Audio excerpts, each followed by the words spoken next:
Formula One has 827 million fans globally right now.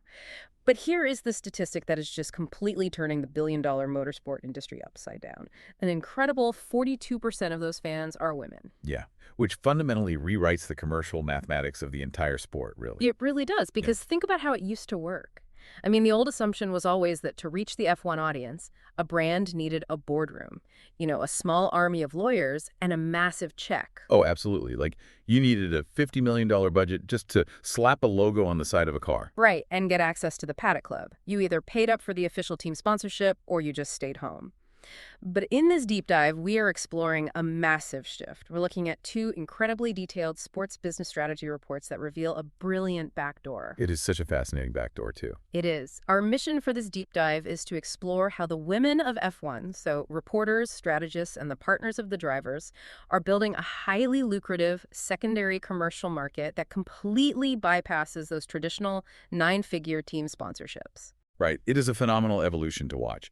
The traditional route of putting a sticker on a car is still there, of course. Sure. But what these reports expose is the sudden visibility of a completely parallel economy. It's operating right in the middle of the paddock, using the gravity of the race weekend, but, playing by an entirely different set of rules. Okay, let's unpack this. We have fashion, beauty, and luxury brands realizing they have a lower-cost, laser-targeted route into this culture. But they aren't just showing up to the track and, handing out free sunglasses to anyone holding a VIP pass. No, definitely not. The sources make it very clear that these brands are being incredibly strategic about who they partner with. Right, and the foundational concept the reports introduce here is something called professional authority. Now, the mistake a lot of casual observers make is looking at the women in the paddock, whether they're on the broadcast or walking the grid, and just lumping them all together as influencers. Right. They just assume they're all there for Instagram. Exactly, which is a massive miscalculation. Brands are paying very close attention to the specific type of authority these women wield.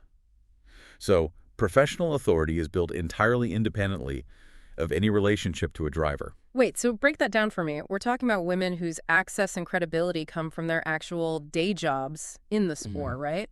How does that translate to a brand partnership? Well, let's look at Ruth Buscombe. She is an F1 TV strategy analyst and a former head of race strategy for an actual team. Oh, wow, okay. Yeah, her entire career is built on crunching tire degradation data, analyzing weather models, and making those split-second mathematical decisions on the pit wall. Serious engineering stuff. Exactly. And she uses that deep technical expertise to act as a motorsports ambassador for Amazon Web Services, or AWS. Oh, that makes total sense. Right. AWS isn't partnering with her because she takes a nice photo. I mean, they want her specific brain to represent their massive data processing power. Her commercial value is grounded purely in her engineering knowledge. That is fascinating. She brings real technical validation. But the reports also contrast her with someone like Melissa Jimenez, who has a totally different type of pull. Yes, exactly. So Melissa Jimenez is a Daisy Ann España F1 circuit reporter. Her authority isn't in engineering, it's in access and storytelling. She's the one taking people behind the curtain. Right. She has built a massive, dedicated audience through her paddock journalism. She takes the viewer behind the scenes, and she leverages that professional visibility to represent major consumer brands like Lidl and Disney. Wow, Lidl and Disney, that's huge. Yeah, so both Buscombe and Jimenez have professional authority, but they activate completely different demographics based on their specific professional roles. And then there is a third category the sources highlight, which kind of threw me for a loop: independent authority. So if a driver is dating someone who is already famous, how does that change the dynamic? Does F1 even matter to her brand at that point? What's fascinating here is how the ecosystems merge.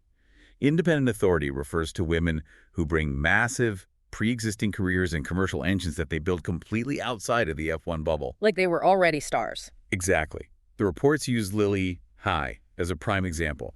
She is a professional LPGA golfer, and she also happens to be the fiancée of Williams driver Alex Albon.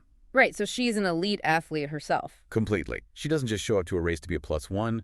She brings an established commercial platform that already includes global brands like Fila and TMI. That's serious commercial weight. It is. And on top of that, she brings huge China market distribution channels like Weibo and Xiaohongshu. So F1 isn't her platform. F1 is just a new, highly visible backdrop that she adds to a commercial engine she already entirely controls. It's like bypassing the toll booth on a busy highway. You don't need to rent the giant expensive billboard that everyone ignores as they drive past at 80 miles an hour. Instead, you're beaming a message directly to the GPS of the specific cars you want to reach. That's a perfect analogy. Yeah, if I'm a beauty brand, I don't need the guy who watches F1 solely for the aerodynamic upgrades. I want the audience that follows the F1 TV presenter or the LPGA golfer's lifestyle content. Which brings up a vital point for anyone trying to understand modern marketing. Whether you are a consumer scrolling through your feed on a Sunday or a brand executive planning a campaign, you really have to recognize the difference between mere relationship-based visibility and earned authority. Because they're completely different things. Exactly. A brand isn't just buying eyeballs when they partner with these women. Eyeballs are cheap. They are buying credibility. They are buying the hard-earned trust that these professionals have cultivated with their specific communities. Now that we understand who holds the specific type of power, we need to look at the mechanics of how brands are actually deploying them. Because when I read the financial breakdown and they contrast personal creator campaigns with institutional team inventory, I literally had to read the numbers twice. The cost difference is staggering. Oh, it is a totally different stratosphere. Let's lay out the institutional side first. If a major brand wants an official team title partnership, they are buying guaranteed season-long inventory. The big stuff. Yeah, we are talking naming rights, massive logos on the chassis, the drivers wearing their logo on their race suits, and access to the corporate hospitality suites. To get that, a brand is looking at a commitment of anywhere from $25 million to $110 million annually. Annually. That is a monumental barrier to entry. Only a handful of global corporations can even play in that sandbox. Exactly. But conversely, let's look at the personal campaign route. According to the planning conventions detailed in the reports, a sponsored Instagram post from a mega creator in the paddock runs about $10,000 to $50,000. Which is a fraction of the cost. Right. And if a brand wants to go bigger and purchase a comprehensive multi-asset race week campaign package, meaning multiple pieces of content, personal appearances, and specific digital usage rights, that generally tops out between $100,000 and $250,000. So for a tiny fraction of the cost of putting a 5-inch sticker on a front wing, a brand can absolutely saturate the digital space during a race weekend. Precisely. Let's use the Kelly Piquet case study from the reports because it perfectly illustrates the mechanics of this. So Kelly Piquet is a Brazilian model and the daughter of a 3-time F1 world champion. So her motorsport credibility is absolute. Yes, she grew up in this world. The report details a campaign she did with Anastasia Beverly Hills, or ABH. They didn't just have her hold lipstick in a hotel room. They filmed this campaign privately at the Zandvoort circuit in the Netherlands. Oh, wow. Actually at the track. Yeah, she is wearing a full race suit, posing with a Porsche on the track. The production value was intensely motorsport-focused, and the views on that specific content were an order of magnitude higher than ABH's standard beauty content. And she wasn't the only one doing this. The Brazilian beauty brand Eudora pulled a similar move. They launched a platform called What a Glam with Kelly Piquet via a Vogue Brazil digital cover. Right, another great example. They explicitly leveraged her F1 credibility, using the cultural aesthetic of motorsport to sell beauty products. But they did all of this without purchasing a single official F1 or team right. Here's where it gets really interesting. Are these brands effectively hijacking F1's intellectual property? That is the million-dollar question. Right, because think about it from the team's perspective. If I am Ferrari or McLaren and I am charging enterprise software companies $50 million a year for official status, shouldn't I be furious that a beauty brand is getting all this F1 cultural clout for a fraction of the cost without paying the entry fee? This raises an important question, and it is a fascinating tension within the sports business model. On paper, you might think the teams would lock this down completely. But the reality is that the teams and the championship actually benefit massively from this secondary market. Wait, why? How does a team benefit from a beauty brand getting free exposure? Because of the funnel. Paddock fashion and beauty coverage reaches consumers who would never, ever read a technical race report or watch a Friday practice session. Oh, I see. It's a totally different audience. Exactly. These personal campaigns act as a massive commercial funnel. They take the glamorous aesthetic of the race weekend and use it to drag entirely new demographics into the motorsport ecosystem. Right. The teams know that a teenager who starts watching F1 because they like Kelly Piquet's paddock outfits might eventually buy team merchandise or subscribe to F1 TV.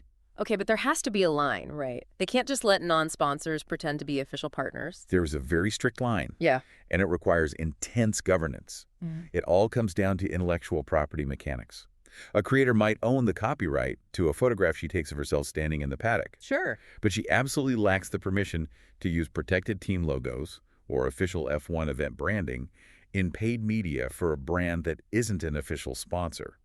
If a creator posts a sponsored selfie for a skincare brand, and there's a giant Mercedes logo on the garage wall behind her, the team's lawyers will flag that immediately. Oh, so they are watching. Closely. She cannot monetize their trademark. Which explains so much about the next section of the reports. If you're a brand and you realize you can't use the official logos in your creator campaigns, you might feel stuck. But the smartest brands aren't choosing one lane or the other. They are combining them. They are deliberately layering personal creator influence over institutional team inventory. Exactly. The reports heavily analyze how brands combine individual creator partnerships with official team sponsorship rights. It's not an either-or scenario for the smart money. Right, they do both. Yes.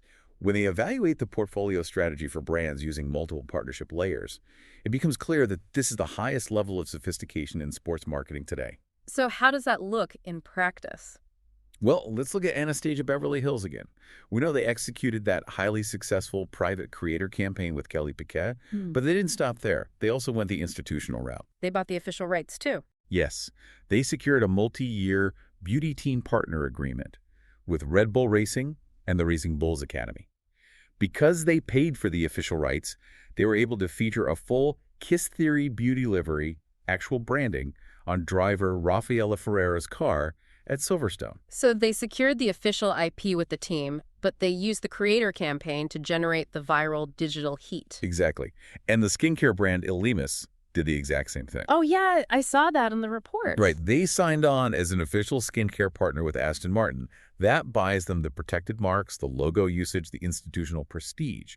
But to actually activate that partnership and make consumers care, they brought in personal ambassadorships. Right. They partnered with Jessica Hawkins, who is Aston Martin's head of F1 Academy, and broadcaster Natalie Pinkham. Yes. It is a brilliant two-pronged approach. The brand uses the official rights for year-round presence and credibility, but they use the individual women to actually translate that massive corporate partnership down to the consumer level. But if you are a brand running this complex, multi-layered portfolio strategy, how do you even measure success? You can't judge a $50 million team sponsorship the same way you judge an Instagram reel. You absolutely cannot. The report specifically discussed the KPIs needed to measure success for each specific route. Every single layer of the portfolio requires its own contract, its own evidence standard, and its own unique KPI. So what do the official ones look like? For the official rights, it is a very corporate evaluation. Brands measure success through contractual delivery, extensive brand lift studies, the global media value of their protected marks on the car, and crucially, how effectively they utilize corporate hospitality suites to close major B2B deals. Right, so the official sponsorship is about entertaining CEOs and closing enterprise contracts over champagne in the Paddock Club. Exactly. What about the direct creator campaigns? How do we measure the consumer side? That is much more immediate and ruthless. Direct campaign KPIs are measured via content performance, qualified traffic, and direct sales. What's fascinating here is the infrastructure these women are utilizing to prove their value. Like what? Well, creators like Alexandra Leclerc and Rebecca Donaldson use platforms like Shop My Storefronts. I saw that in the reports. How exactly does a Shop My Storefront function in an F1 context? It creates a frictionless, affiliate-enabled commerce infrastructure. When a creator posts an outfit from the paddock, a fan can click a Shop My link and buy the exact sunglasses or jacket directly. It bypasses the official F1 ecosystem entirely. That's brilliant. It really is. The creator gets a cut, the brand gets the sale, and it provides undeniable traceable data showing exactly how much consumer demand that specific woman generated. They aren't just getting vanity likes. They are driving hard, measurable transactions. So what does this all mean? It sounds, well, think about building a mutual fund. Yeah, like that. You wouldn't put your entire retirement savings into one volatile tech stock, which in this case is the single influencer post that might go super viral for 48 hours and then completely vanish from the algorithm. Right, too risky. Exactly. You balance that volatile asset with a blue chip index fund, the official team rights, You blend them together so you get the explosive viral pop on social media and the year-round, unshakable institutional stability. That is an excellent way to conceptualize it. The mutual fund approach mitigates the brand's risk while capturing the maximum cultural upside. Now, having discussed how brands optimize these layered strategies, we have to look at the final evolution detailed in the reports. The brand-convened networks, right? Exactly. This is what happens when brands stop buying sponsorships entirely and just buy the environment. Oh, Or better yet, when the women bypass the brands completely to own the products themselves. this completely blew my mind. Instead of paying a massive licensing fee to sponsor a race or paying the people in the race, a brand just buys the real estate next door and creates their own gravity. Alo Yoga executed this masterfully in Monaco. They didn't buy official F1 signage on the track barriers. They didn't sponsor a team. But what did they do? Instead, they chartered the 72-meter Silver Fox super yacht, parked it in Monaco Harbor right next to the circuit, and hosted Maritera Pilates sessions for 500 hand-picked influencers, models, and creators. That is insane. Just buying the yacht instead of the sponsorship. And Apple TV and Beats by Dre did something very similar in Miami. They didn't sponsor the Grand Prix. They hosted a highly curated 13-course omakase dinner during race week. They buy the venue, they control the programming, and they siphon off the cultural energy of the race weekend for themselves. But there is a massive catch here. Say I'm looking at photos from that Monaco yacht or that Miami dinner. Just because a celebrity is standing there holding a specific drink or wearing a specific designer dress in the paddock, I can't just assume they're actually being paid by that brand, right? You have to be incredibly careful with that assumption. The industry calls this risk false attribution. False attribution. Okay. Right. Just because a brand hosts someone at a Pilates event, or Kim Kardashian is photographed wearing a custom Gucci dress walking through the Monaco paddock, or Ruth Buscombe is seen carrying a Hermes bag on the grid, it does not establish a paid sponsorship. It could just be her bag. Exactly. Yeah. Paddock visibility can often just be a personal editorial fashion choice. Marketers and consumers alike have to be very careful not to read an outfit credit in a magazine as proof of a $500,000 contract. Which brings us to the ultimate power move, because while those convened networks are a great strategy for the brands, the real endgame for the women in the paddock is product ownership. They are cutting the middleman out entirely and capturing the economics for themselves. Right, because when you've cultivated an audience that large and that highly targeted, why would you just take a flat fee to promote someone else's product? Exactly. You own the distribution, you should own the product. We see Carmen Montero doing exactly this. She co-founded a microbiome skincare company called Barriers. Rather than doing standard digital marketing, she strategically utilized the F1 calendar, specifically leveraging the immense visibility of the Miami, Monaco, and Spanish Grand Prix weeks to launch and promote her own company. She basically used the global traveling circus of Formula One as her own personal launchpad. Precisely. And she isn't alone. Alexandra Leclerc co-created a 21-piece capsule collection with the fashion brand Frame, which they launched with massive fanfare in South Beach during the Miami Grand Prix. Wow. And Tiffany Cromwell, who is a professional Olympic cyclist, co-founded Oath Gin with her partner, driver Valtteri Bottas. They use the infrastructure of race weeks to host exclusive launch dinners and tastings. These women are no longer just the faces of the campaigns, they are the equity holders. That's a huge shift. If we connect this to the bigger picture, ownership fundamentally changes the time horizon of commercial value. A personal campaign is temporary, right? It ends the moment the contract expires. Right. But equity is durable. It outlasts a driver's decision to switch teams. It outlasts a change in personal relationship status. It transforms monetized social reach into a lasting, standalone enterprise. It is a complete paradigm shift for the business of motorsport. To summarize what we've unpacked today from these reports, the F1 paddock is no longer just a backdrop for cars. It is now a complex market built entirely around female agency. Absolutely. These women are distributing global fashion, they are convening massive communities, and they are operating institutional commerce platforms. They are the ones creating the audience, and because they are moving toward product ownership and utilizing affiliate infrastructure, this durable market leaves them firmly in control of their own value. It really highlights a broader lesson for anyone observing modern digital commerce. In an era of absolute information overload, paying attention to who truly owns the audience and what specific assets a brand is actually buying. Whether that is a corporate B2B hospitality suite or a highly targeted Shop My Link, that is the ultimate key to understanding how money moves today. You don't always need to buy the multi-million-dollar billboard on the highway if you know exactly whose digital living room your customers are already hanging out in. And that leaves us with one final provocative thought to mull over for you, the listener. We saw in the sources that the women-centric F1 Academy is experiencing massive 54% social growth. Which is incredible. It really is. So, with individual creators in the paddock building such immense personal capital and owning their own commerce engines, could we soon see a future where a creator actually uses their wealth and audience to acquire or fund their own official racing team? That would change everything. Imagine flipping the traditional power dynamic of the sport entirely upside down. Thanks for joining us on this deep dive.